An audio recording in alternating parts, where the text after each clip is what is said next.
the New World Order wants to create a world currency, a world government, a world army, a world religion. And it's not of Christ, of Buddha, it's not of the Muslim faith, it is a satanic order. Where institutions of freedom have lain dormant, the United Nations can offer them new life.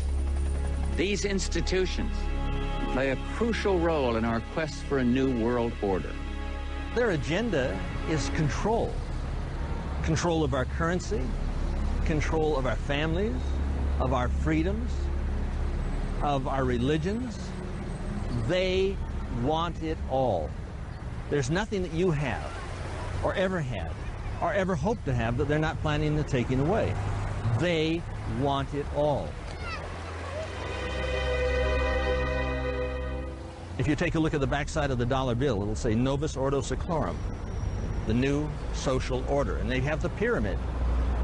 And that has nothing, not a damn thing to do with the United States of America. I was going to take a look at, a bill.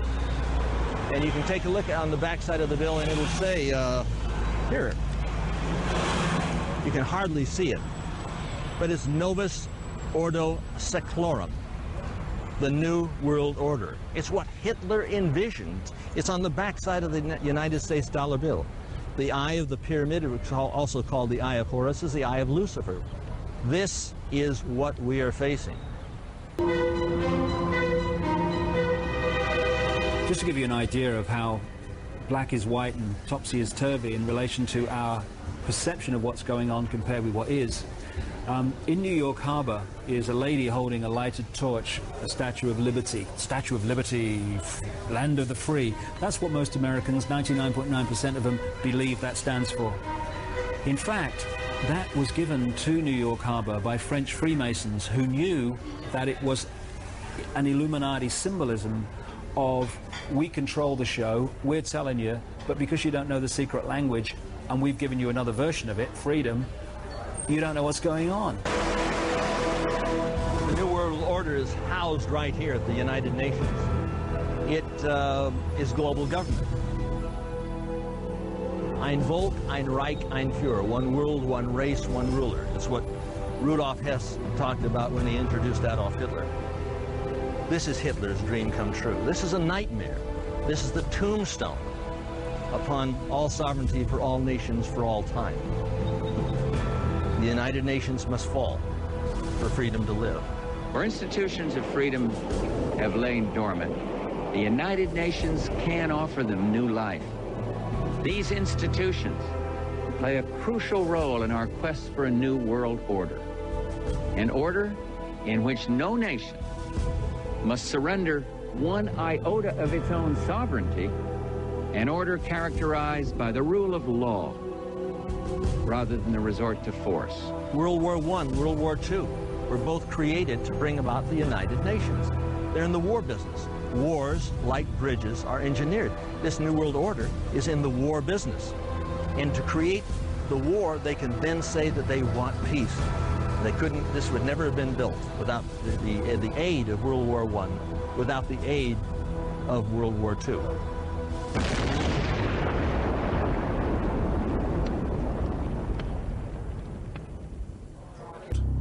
Hundreds of anti-capitalist protesters are in Washington to try to disrupt meetings of the World Bank and the International Monetary Fund.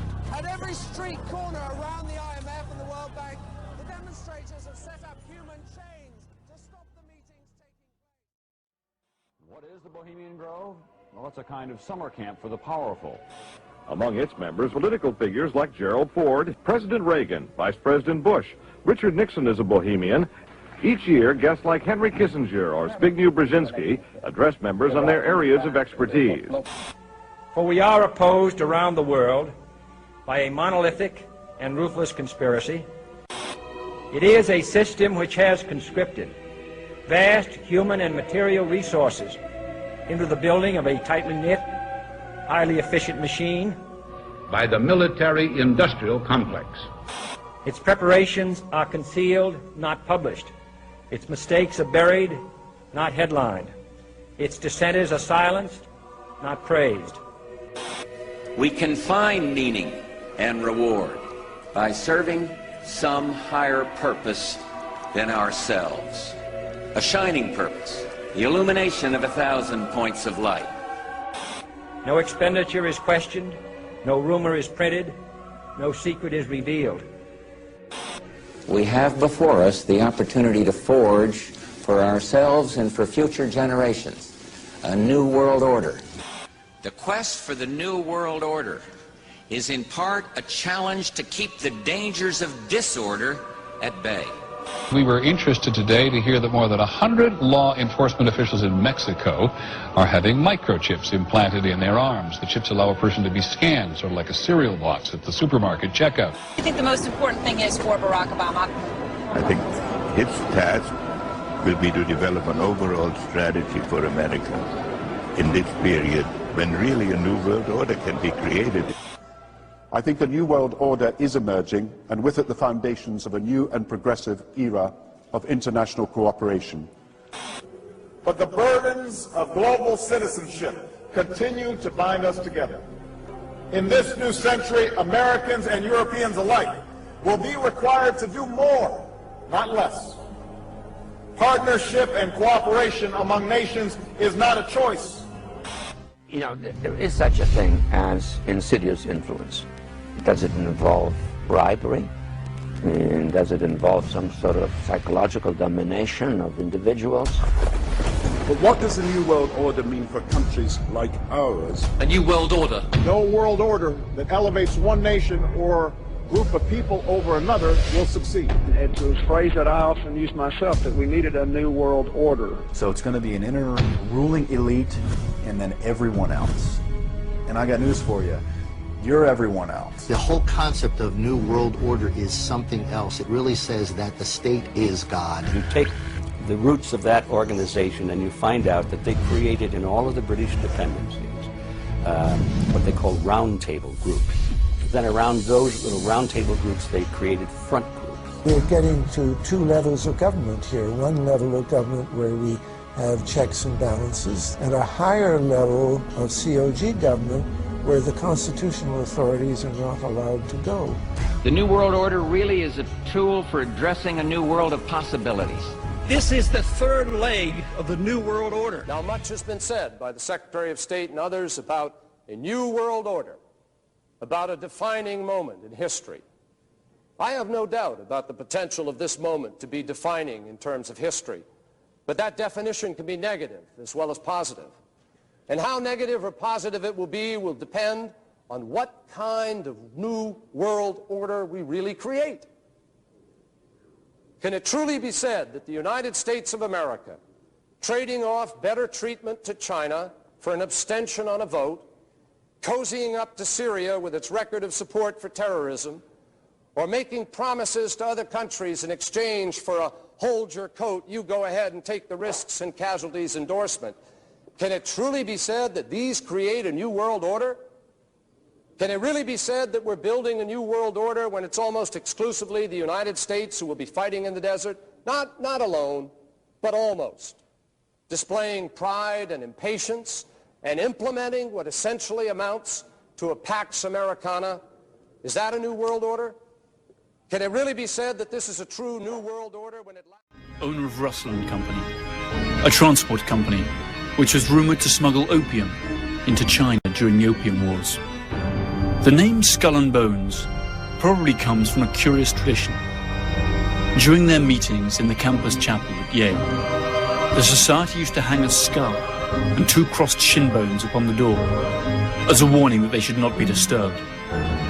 The society was also known as the Order of Death, Cooperation Star, or simply the Order.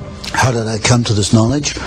Well, up to 6 months ago, I denied that there was a conspiracy, because, frankly, I couldn't prove one. I suspected a conspiracy, but I couldn't prove there was one until 6 months ago.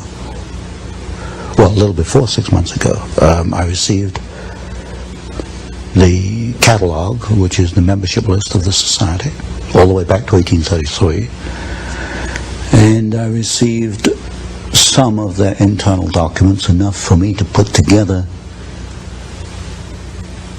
the way they correspond with each other, the aberrations within the order. To some extent, there are problems. And to some extent, there are objectives. Now, this is the book, An Introduction to the Order, by Anthony C. Sutton. It has a skull and bones on the front and 322. What is the skull and bones, the secret society? It's so secret we can't talk about it. What does that mean for America? The conspiracy theorists are going to go wild. I'm sure they are. I don't know. I haven't seen the web. Number 322? First of all, he's not the nominee. And, look, I look forward... Are you prepared to lose? No, I'm not going to lose. You both were members of Skull and Bones, a secret society at Yale. What does that tell us? Not much, because it's a secret. Is there a secret handshake? Is there a secret code? I wish there were something secret I could manifest. 322, a secret number? There are all kinds of secrets, Tim, but one thing is not a secret. I disagree with this president's direction that he's taking the country. We can do a better job, and I intend to do it. And we'll be watching. Be safe on the campaign trail. John Kerry, thanks sir. for joining us. And we'll be right back.